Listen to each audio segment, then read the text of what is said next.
अ, नमस्कार। Solid facts with Hemant अत्री में आपका स्वागत है। आज संडे है और मैं घर से ही बात कर रहा हूँ हेमंत सर से। सर, एक बहुत सीरियस मुद्दा चल रहा है। वो एसआईआर, तो जो सारा कुछ मसला है वो एक बड़ा मुद्दा बनता जा रहा है। कोर्ट कचहरी की लड़ाइयाँ चल रही हैं, उसमें बहुत से और एंगल। एक सर, जो ताज़ा मामला सामने आ रहा है, वो बीएलओज आत्महत्या कर रहे हैं। हो क्या रहा है कि कहने को तो ठीक है, अलग अलग परिस्थितियां हो सकती हैं, लेकिन जो लोग, जिनके परिवार वाले डायरेक्टली आरोप लगा रहे हैं कि इतना काम का प्रेशर बढ़ गया है। और सच बात यह है कि इतने बड़े नंबर, जहां 100 करोड़ वोटर हैं, वहां पे अगर आप 12-13 स्टेट में एक साथ कर देंगे और एक महीने के अंदर सबका नाम भरो, सबके फॉर्म लाओ, सबके आधार लाओ। मेरे घर भी फॉर्म आया हुआ है और बीएलओ बार बार फोन कर रहा है कि आप आधार कार्ड, उस पे आधार कार्ड की फोटोकॉपी, उसके पीछे फादर का नाम लिख करके, अपना मोबाइल नंबर लिख करके मुझे दे दीजिए। मुझे समय नहीं मिला, आज मैं कोशिश कर रहा हूँ देने के लिए। मैं कह रहा हूं कि इतना ज्यादा वो है कि वो आत्महत्या कर रहे हैं। एक और ताजा मामला अभी आज से सामने आया है। नोएडा जिला, जो गौतम बुद्ध नगर कहा जाता है, वहां की जो डीएम साहिबा हैं, वो इत्तेफाकन हमारे मुख्य चुनाव आयुक्त ज्ञानेश कुमार जी की बेटी हैं, मेधा रूपम जी। उनके देखरेख में वहां हो रहा है एसआईआर। और आज उन्होंने 60 बीएलओस को सस्पेंड कर दिया है, 7 सुपरवाइजर्स को सस्पेंड कर दिया है। क्या कि आदेशों की अवहेलना करने के लिए। तो ये बहुत ही लेम सा एक मतलब जनरल सा आरोप है कि आपने बात नहीं मानी। अच्छा, बात कैसे माने? वो उनके उनकी भी लिमिटेशंस है। बीएलओ गांव के लोग हैं, छोटे छोटे गांव में जाना है। एक महीने के अंदर इतना हरकुलियन टास्क दे दिया गया है, अब उसको कहा जा रहा है कि आप किस, इसकी डेडलाइन नहीं बढ़ सकती है। वो सर जरा बताइए कि ये मतलब मौत का कारण बन रहा है ऐसा यार अब। गणेश जी नमस्कार, आपको सारे दर्शक साथियों को भी। देखिए, ये जो कुछ हो रहा है ना, ये इस देश में ना तो कभी पहले देखा गया और ना कभी सुना गया। और ये हो क्यों रहा है गणेश भाई, इसको समझने की जरूरत है। चुनाव आयोग बेसिकली एक बहुत गंभीर किस्म की जल्दबाजी में है और जिसका वो कारण नहीं बता रहा है। ठीक। इस देश में एसआईआर पहले भी हुए, 2003-4 में भी हुए, उससे पहले भी होते रहे। और 2003-4 में वो रोके इसलिए गए थे क्योंकि मैक्सिमम हमारा सारे का सारा सिस्टम इलेक्ट्रॉनिक हो गया था, कंप्यूटर पे आ गया था। और तब के चुनाव आयुक्त ने तय किया था कि आगे से इस तरह के एसआईआर की जरूरत नहीं पड़ेगी। तो वो क्या करते हैं, बीच बीच में इंटेंसिव रिविजन करते रहते हैं। जैसा सब हर साल रिविजन होता है और चुनाव से पहले इंटेंसिव रिविजन हो जाता है ताकि कोई रह ना जाए, कोई एक्स्ट्रा ना हो जाए, उस टाइप की चीज। लेकिन गणेश गुप्ता जी को के उनको राजीव कुमार अग्रवाल को पीछे छोड़ना है स्वामी भक्ति में। तो उन्होंने वो सारे कायदे कानून नैतिकता आचरण जितनी भी चीजें थी उनको उन्होंने साइड रख दिया है। और उनके नेतृत्व में जो चुनाव हुआ उसमें स्ट्राइक रेट भी आपने देख लिया बिहार में, 90% plus of the ruling regime. ठीक। इस गंभीर विषय की मैं चाहता हूं कि एक गंभीर विवेचना हो आज। बेसिकली क्या है गणेश भाई, जो ट्रेनिंग होती है ना बीएलओ की, नंबर सबसे महत्वपूर्ण पार्ट है ट्रेनिंग। उसके बाद इंपॉर्टेंट है टाइमलाइन। जो काम वो बेचारा, कौन होते हैं बीएलओ, एक तो ये बता दूं पहले मैं दर्शकों को। बीएलओ इस देश में सी ग्रुप के कर्मचारी होते हैं, यानी कि क्लास 3 कर्मचारी। ज्यादातर उनमें टीचर होते हैं या कोई क्लर्क असिस्टेंट, अलग अलग डिपार्टमेंट्स के। और वो समय के साथ साथ किसी की ट्रांसफर होगी, किसी का कुछ हो गया, तो बदलते भी रहते हैं। ठीक। और एक बीएलओ के जिम्मे होता है पूरा एक बूथ, यानी कि 1000 से 1200 के आसपास वोट। अब वो सरकारी कर्मचारी है, वो छुट्टी लेके तो ये काम बेचारा कर नहीं सकता है। उसको एक्स्ट्रा टाइम लगाना पड़ता है। एक्स्ट्रा टाइम उसको कब मिलेगा? संडे को। ज्यादातर की शनिवार को भी छुट्टी नहीं होती, टीचर्स तो बेचारे 6 दिन काम करते हैं। और मैक्सिमम बीएलओ टीचर है। ये चीज आपको देखनी पड़ेगी। तो ट्रेनिंग का एक अभाव है, टाइमलाइन का प्रेशर है, और फिर एक्यूरेसी का उनके ऊपर सेल्फ इंपोज होता है कि कहीं कोई छोटी मोटी चूक हो जाए तो कहा लेने के देने पड़ जाए। आपने कभी देश के इतिहास में सुना है कि 19 दिन में 6 राज्य में 16 बीएलओ की मौत होगी हो? ये कोई छोटी बात है क्या? और क्या चुनाव आयोग, मतलब क्या कहूं मैं, मेरे पास शब्द नहीं है कि इस तरह की नृशंसता पूर्वक चीजें वो कर सकता है। तमाम मुख्यमंत्री उनको चिट्ठी लिख रहे हैं। अपने पश्चिम बंगाल की मुख्यमंत्री ममता बनर्जी ने पूरी डिटेल्स के साथ 3 पेज की चिट्ठी लिखी गणेश गुप्ता को कि इसको थोड़ा सिस्टमेटिक कर लीजिए, टाइम अभी सही नहीं है, वहां पर धान की कटाई चल रही है, उन्होंने तमाम रीजंस दिए, कहीं शादियों का सीजन है, कहीं कुछ है, तो इसको थोड़ा सा तरीके से कर लीजिए। लेकिन नहीं, उनको एक खास अंदाज में एक खास टारगेट अचीव करने के लिए ये सारी नौटंकी, मैं शब्द कहूंगा पूरी जिम्मेदारी से, वो करनी पड़ रही है। और आज हम संडे के दिन इसको क्यों चर्चा कर रहे हैं? ताकि देश का हर नागरिक ये समझे कि इस मुद्दे की भयावहता क्या है। 19 दिन में, जैसा मैंने कहा, 6 राज्यों में 16 बीएलओ की मौत हुई है। अब इसके अगर डिटेल्स में जाएंगे तो मध्य प्रदेश में 24 घंटे में 2 महिलाओं की मौत, बीएलओज की मौत हुई 24 घंटे के अंदर। इसी तरीके से अगर आप जाएंगे, पिछले 4 दिनों में भोपाल में 50 से ज्यादा बीएलओ बीमार पड़े। बीमार बीमार कब पड़ेगा आदमी? जरूरत से ज्यादा उसको, you will press him beyond A point. इसके अलावा 2 को हार्ट अटैक और 1 को ब्रेन हेमरेज हुआ है। ये मध्य प्रदेश के भोपाल की बात कर रहा हूं। दूसरी ओर अगर पश्चिम बंगाल में बात करेंगे तो एक बीएलओ ने, महिला बीएलओ ने सुसाइड कर लिया। सोचिएगा, महिला आत्महत्या कर रही है। परिजनों के ज्यादा काम के दबाव ना मौत का कारण बताया परिजनों ने उसका। बेसिकली उसके बाद आप देखिए क्या है, मध्य प्रदेश में 24 घंटे में 2 बीएलओ की मौत हुई, 1 लापता है, 2 को हार्ट अटैक हो गया है।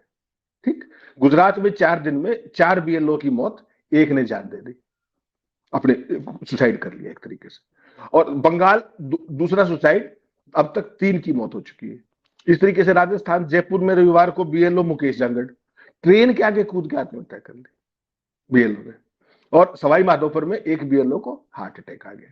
तो ये सारी की सारी स्थिति क्या कह रही है कि क्या आप अपना जो भी आपने ये टाइमलाइंस दी है, क्या इनके ऊपर अपना थोड़ा दिमाग लगा करके ये नहीं सोच सकते कि उनके साथ आप क्या कर रहे हैं? कितना इनह्यूमन है ये। और मुझे गुस्सा इस बात का है कि चुनाव आयोग तो जो कुछ कर रहा है उसका तो जो भी वेस्टेड एजेंडा है वो होगा, किसी के नंबर बनाने होंगे किसी। इस देश की अदालतें क्या कर रही है? क्या किसी अदालत को ये नहीं दिख रहा कि इसमें सुओ मोटो कॉग्निजेंस लिया जाना चाहिए? पूरे का पूरा सिस्टम हाईजेक हो गया है या किसी पर्टिकुलर कॉज के लिए कमिटेड हो गए हैं। ये बहुत ही बेहद स्थिति है ज्ञानेश भाई, और इसकी जितनी निंदा की जाए कम है। मुझे ये बताइए, आप अगर आपको इतना ही ज्यादा एसआईआर जरूरी है, मान लिया कि आपने तय कर लिया, आप जिद्दी हैं, कागज तो कोई दे नहीं रहे, आपको जानकर हैरानी होगी अलग अलग 10 एक्टिविस्टों ने चुनाव आयोग से जो एसआईआर का फैसला हुआ उसकी उन्होंने प्रोसीडिंग्स मांगी कि आप फाइल नोटिंग दीजिए।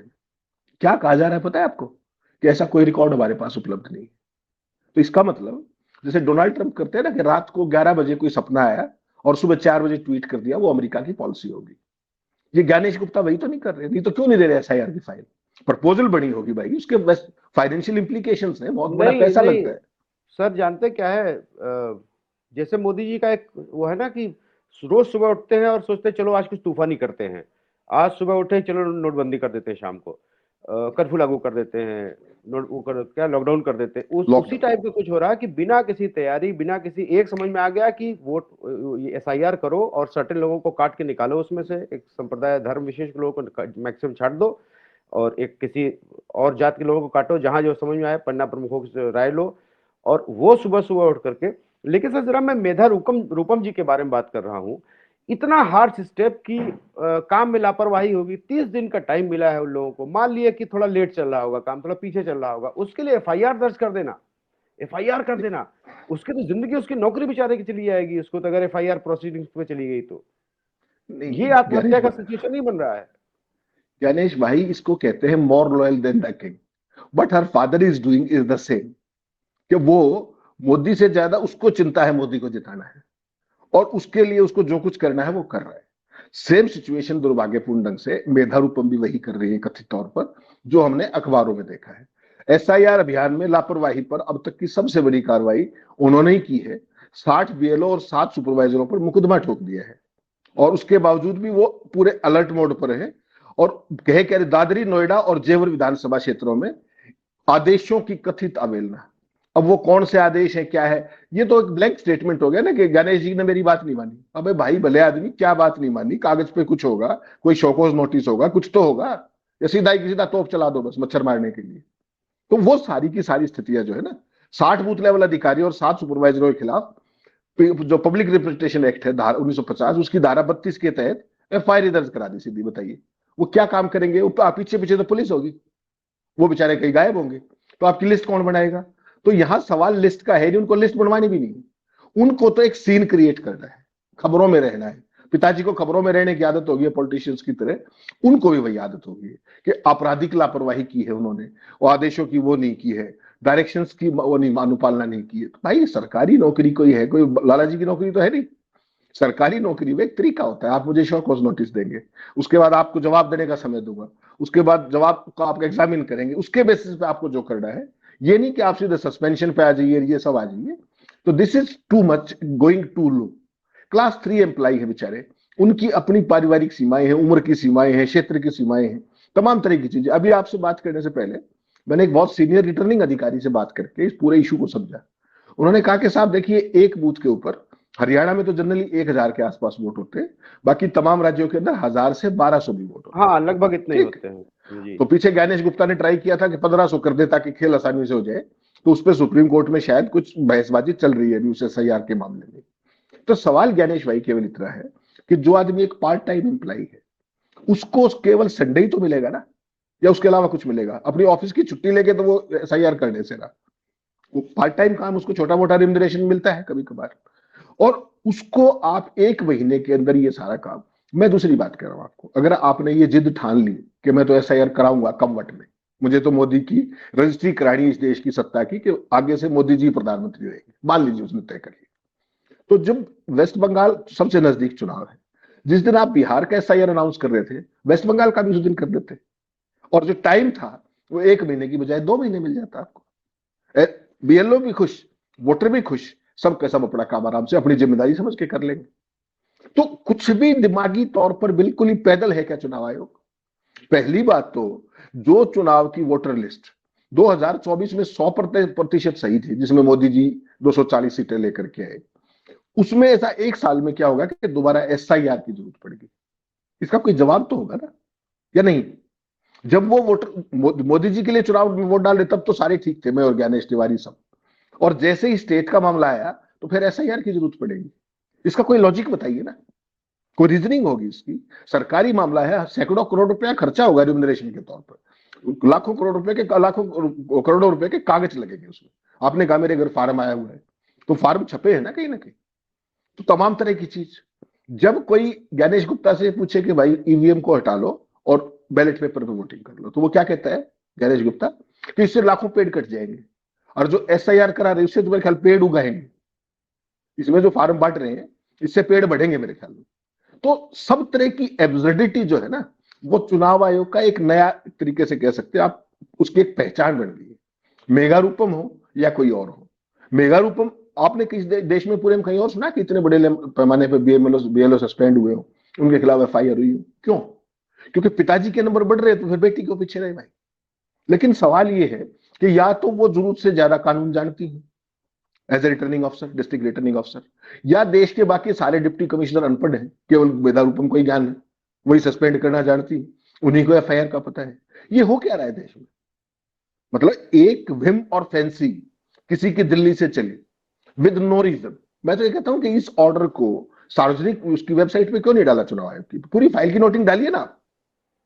क्या दिक्कत है? चुनाव आयोग RTI में नहीं आता क्या? राइट टू इन्फॉर्मेशन में कवर्ड है, इट्स ए पब्लिक अथॉरिटी। वो खुद इंफॉर्मेशन दे नहीं रहे कि हमने किस रीजन से क्या क्या किया। कोई मांग रहा है, उसको कह रहे हैं ऐसा कोई रिकॉर्ड अवेलेबल नहीं है। लोगों को सस्पेंड किए जा रहे हैं, लोग मर रहे हैं। इन 16 BLOs की मौत का जिम्मेदार कौन है ज्ञानेश भाई? कोई जिम्मेदारी लेगा इसकी? वो भी किसी के बाप बेटे सर भाई बहन कुछ तो होंगे। सर मुझे एक बात बताइए, भारत में कम से कम और खास करके सरकारी परियोजनाओं में या सरकारी विभागों में कोई भी एक टास्क होता है तो उस पर हमेशा देखिए आप टाइमलाइन बढ़ जाती है। कोई यस। आयोग गठित होता है 3 महीने के लिए, चलता है 14-14 साल। इवन इनकम टैक्स रिटर्न भरने की एक डेट होती है जो साल भर पहले सबको पता होती है कि 31 जुलाई है, लेकिन वो फाइनली बढ़ा के 15 सितंबर हो ही जाती है। हर बार ये होता है कि नहीं बढ़ेगी नहीं लेंगे, लेकिन वो बढ़ती हर साल है। उसी तरीके से ये जो काम हो रहा है ये शायद तभी संभव है, जो उनका मकसद है कि इन एक सर्टेन कुछ लोगों को निकाल के बाहर करना है, वो शायद तभी होगा जब वो झटके में 1 महीने के अंदर 30 दिन के भीतर करो। एक फर्जी जो है वो अपील का टाइम दो अगले 30 दिन का, और उसके बाद वो वोटर लिस्ट पब्लिश कर दो। क्योंकि अगर आप उसको ज्यादा बढ़ाते जाएंगे तो जो लोग छूटने हैं, जो लोग नाम काटे जाने, वो शायद अपना कहीं ना कहीं से नाम डलवा लेंगे। वो एक मकसद है। आपको नहीं लगता है कि सारे BLOs को एक साथ आकर के कहना चाहिए साहब ये हमसे नहीं पॉसिबल है 30 दिन के भीतर, हमें और समय चाहिए होगा, और एक संगठन बनाए और कहें साहब या तो आप हमें सबको मार दीजिए, आप सबको मुकदमा कर दीजिए, सबको जेल में डाल दीजिए, हम नहीं कर सकते 1 महीने के अंदर। ये इतना बड़ा काम है, ये बहुत बड़ा काम है सर ये। ज्ञानेश भाई, ये सारा काम जो आप कह रहे हैं ये ऑलरेडी ऑनगोइंग है। बंगाल के अंदर BLOs कर रहे हैं ऑर्गेनाइज तरीके से, तमिलनाडु के अंदर कर रहे हैं, और केरला में तो बेहुदगी की सारी हदें क्रॉस हो गई है। केरला के अंदर आपको पता है लोकल बॉडीज के चुनाव चल रहे हैं इस समय, ठीक है, 7 और 9 तारीख को सुप्रीम कोर्ट तक में चले गए, वहां भी नोटिस होकर रह गया। एक तरफ आपका चुनाव चल रहा है लोकल बॉडीज का, उसमें कोई BLO कैसे चुनाव का वो करेगा SIR? बता दीजिए मुझे जरा। तमिलनाडु में यही स्थिति है, केरला में यही स्थिति है, बंगाल के अंदर यही स्थिति है। कोई सुनने सुनाने वाला ही नहीं। कोर्ट में चले गए, कोर्ट में ठाके 6 दिन का नोटिस दे दिया। क्या ही मतलब है इस बात का? आपने बिल्कुल ठीक कहा कि एक आयोग जिसको 6 महीने में रिपोर्ट देनी थी, वो 12 साल तक वेतन का आनंद लेते हैं, वो बैठ बैठ के वहां पे। और ये जो गरीब बेचारे क्लास 3 BLO जो टीचर हैं, क्लर्क हैं, कोई छोटे मोटे कर्मचारी हैं, उन पर आप इस तरह की तलवार लटका रहे हो। क्या वो डेपुटेशन पे चुनाव आयोग में है? नो। वो अपना काम कर रहे हैं, ये उनके पास एडिशनल काम है। ना तो आप ये बता पा रहे कि इस BLO की इसकी काम की जरूरत क्या है। अच्छा, एक और इंटरेस्टिंग बात सुनिए। असम के अंदर जो ये होगा, जहां आप कायदे कानून ज्ञानेश गुप्ता तय करते हैं, पीपल रिप्रेजेंटेशन एक्ट में कायदे कानून की कोई चर्चा नहीं करते ये लोग। बिहार के अंदर क्या हुआ था आपको याद है? बाढ़ आई हुई थी, बड़ा भारी पलायन था, सारी बातें थी, मौसम सारा विपरीत था, लोग घरों से दूर थे, राहत कैंपों में थे। उसके बाद उनको ये कहा गया कि ये सारे 11-12 कागज जो भी हैं, इनमें से कोई एक कागज आप दीजिए, पहले कागज देना होगा आपको। उसके बाद क्या हुआ? अब बाकी जो 12 राज्यों में SIR हो रहा है, उसमें कह दिया कि पहले कागज देने की जरूरत नहीं है। ठीक। असम के अंदर और नई क्रांति कर दी। वहां जो BLO के साथ BLAs होते हैं, बूथ लेवल असिस्टेंट्स, जो रिकग्नाइज पॉलिटिकल पार्टीज के होते हैं, पूरे देश में BLAs हैं। वो अपने वो कार्यकर्ताओं की, वोटर की सारी चीजें मदद करते हैं पॉलिटिकल पार्टी के हिसाब से, उनके कागज पूरे कराने में, ये कराने में, वो कराने में। असम में BLA का ही प्रावधान खत्म कर दिया, बताइए ज्ञानेश गुप्ता ने। जिस प्रावधान को देश का रिप्रेजेंटेशन ऑफ पीपल एक्ट संसद से पारित है, उसको ज्ञानेश गुप्ता घर बैठ के कह सकता है कि नहीं, BLA नहीं चाहिए असम के अंदर। Can you imagine this? क्या कभी पहले सुना है आपने? तो ये एक तरीके का ना समझ से बाहर है। मुझे पता क्या लग रहा है, आप कहेंगे कि जो मैं देख पा रहा हूं ना इस सारे में, कि मोदी जी 240 सीटों के साथ कंफर्टेबल नहीं है केंद्र में। मुझे इसके पीछे षड्यंत्र ये लग रहा है कि इस SIR के आड़ में इस देश में ये एक बहुत बड़े वर्ग को टारगेट कर रहे हैं, जैसा आपने जिक्र किया, एक पर्टिकुलर कारण से, दैट इज ए रिलीजियस कारण। उसके अलावा जो इनके जो पन्ना प्रमुखों वाला मॉडल है, देश के हर बूथ पर इनके 12-12 13-13 पन्ना प्रमुख है।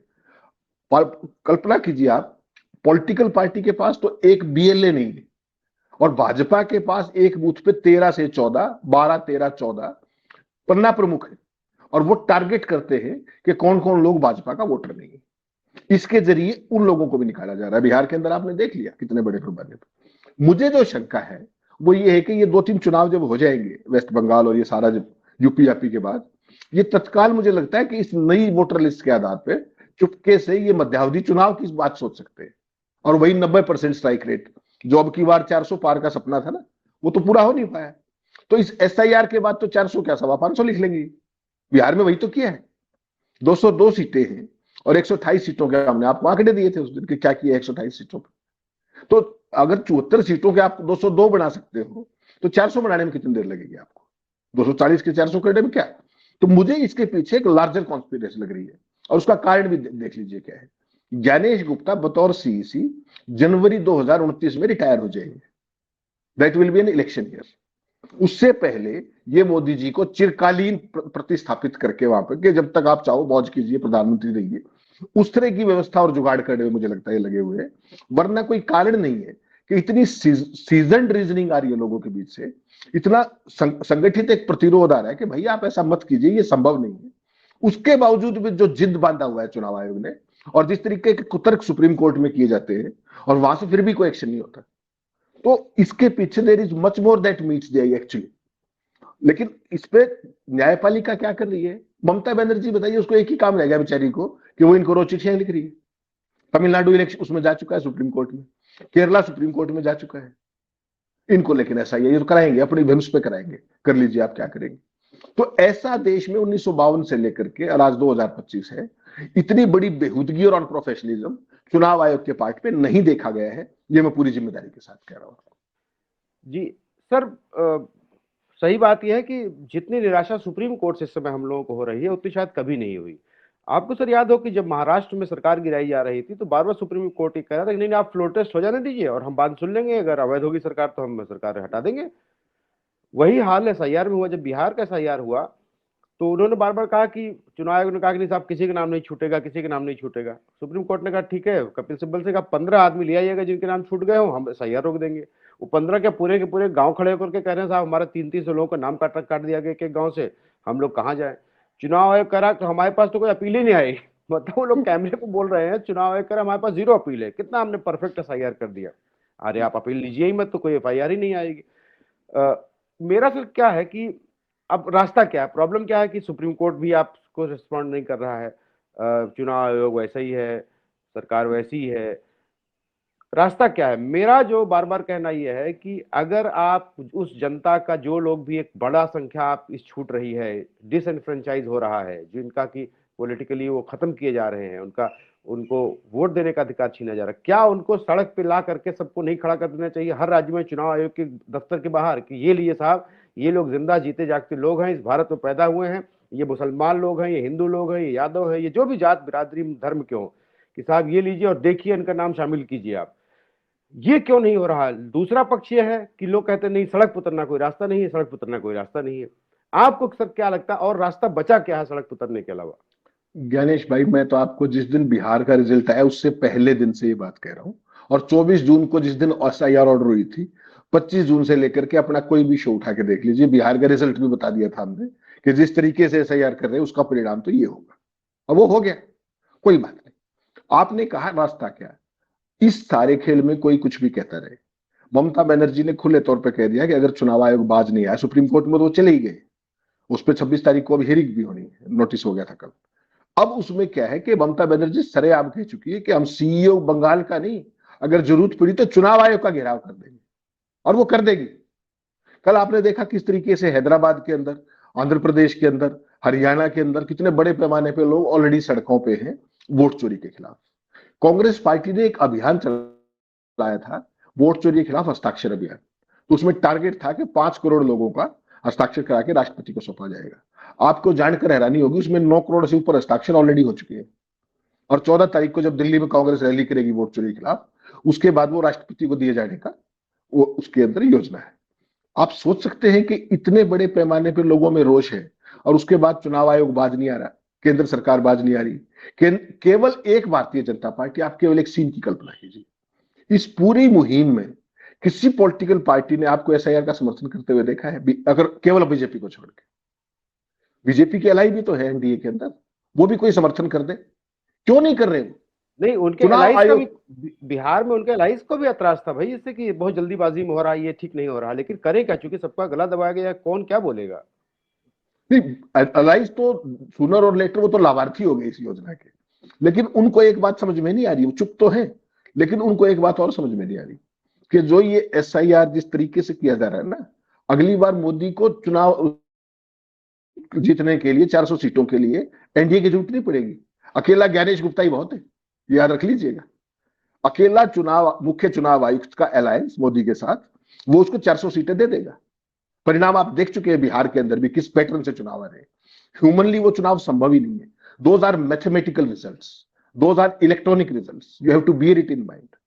तो देश के लोग सड़कों, मैंने आपको पहले दिन से कहा कि ज्ञानेश भाई ये मशीन की लड़ाई नहीं है, ये डेटा मैनिपुलेशन की लड़ाई नहीं है, ये एसआईआर की लड़ाई नहीं है, ये सड़क की लड़ाई है। अगर लड़ सको तो लड़ लो, नहीं तो वही करने की तैयारी है जो संघ, भाजपा, मोदी पिछले 100 साल से जो उनकी एक षड्यंत्र था कि एक व्यक्ति, वन नेशन और वन लीडर। पॉलिटिकल सिस्टम इनको रास नहीं आता। अगर फ्री एंड फेयर इलेक्शन हो, ये कहीं ढूंढे नहीं मिलेंगे आपको, कहीं कुछ नहीं है इनका।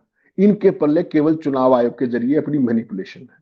आप मुझे एक बात बता दीजिए, चुनाव आयोग के जितने भी कारनामे हैं उस पर भाजपा को छोड़ करके कोई पॉलिटिकल पार्टी डिफेंड करती है क्या? कोई पॉलिटिकल पार्टी डिफेंड कर, क्यों?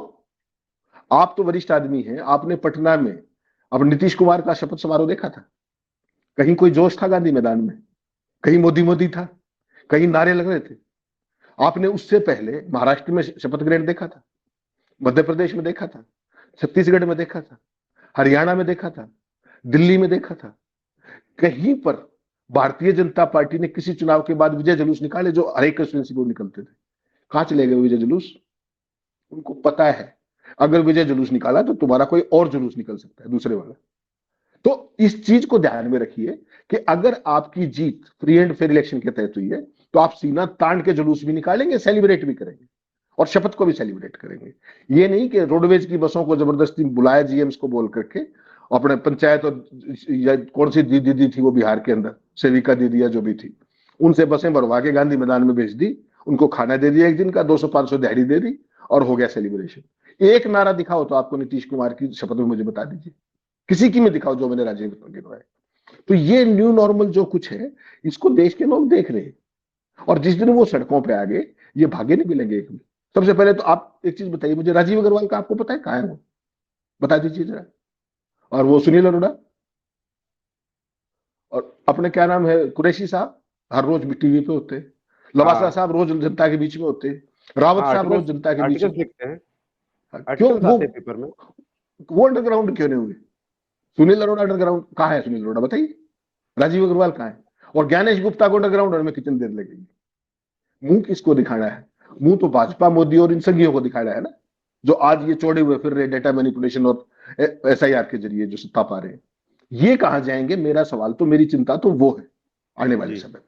जी। तो सर, जैसे आपको सर याद हो कि वो नीट का जो एग्जाम लीक हुआ था, उसमें 740 नंबर में शायद वो 739 नंबर पा गया था। हाँ हाँ। तो 1 मिनट पकड़ में आ गया, क्योंकि वो शायद टेक्निकली 739 नंबर आपके आ नहीं सकते हैं, क्योंकि अगर आप एक क्वेश्चन गलत कर देंगे तो 4 नंबर वो कटेंगे और शायद 1 नंबर माइनस मार्किंग होती है, जो भी मतलब नेगेटिव उसका। नेगेटिव हाँ, मार्किंग होती तो वो टेक्निकली 739 आ नहीं सकते थे या 738 नहीं आ सकते थे। तो वही हाल हुआ है कि आपके 202 सीटें कैसे आ गई वो आपको ही पता है। और शायद जो नकल करके पास होने पे कोई खुशी नहीं होती, आप मेहनत करके थर्ड डिवीजन भी पास होते हैं या सेकंड डिवीजन भी पास होते हैं, शायद वो ज्यादा खुशी देती है। और बिहार में एग्जैक्टली। कुछ मुझे वैसे सबके चेहरे दिख रहे थे कि सबको पता था कि ये रिजल्ट कैसे आया है। और शायद जनता में आपकी जीत का अगर एक बड़ा तबका, एक 60% लोग विरोध कर रहे हो, चोर आपको बता रहे हो और आपको बता रहे हो कि आप चोरी करके जीते हैं, तो आपको कैसे खुशी आप मना पाएंगे?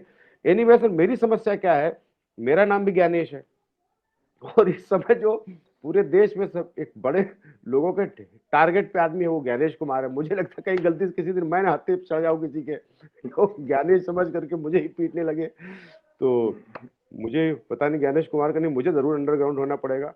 और चुनाव आयोग से निवेदन है कि बेलोज की जान मत लीजिए। मेधारूपम जी, आपके पिताजी जरूर सीईसी हैं, लेकिन आप कम से कम उन लोगों को मौका दीजिए, टाइमलाइन बढ़ाइए, ठीक से कराइए, और फंड लगाइए और मैन पावर लगाइए। इस तरीके से एफआईआर मत कीजिए, उनको जेल भेजने की धमकी मत दीजिए। उन बेचारों के भी परिवार है, बाल बच्चे हैं, उनका भी कमाई करनी है उनको। तो एसआईआर मौत का कारण नहीं बन सकता है, बाकी सब तो माली राज काज चलता रहेगा। तो सर, हमसे बात करने के लिए बहुत बहुत धन्यवाद, और हम लोग फिर से बात करते रहेंगे। और ये भयावह स्थिति होती जा रही है एसआईआर, इस पर और बात करने की जरूरत है sir. Thank you so much. Thank you.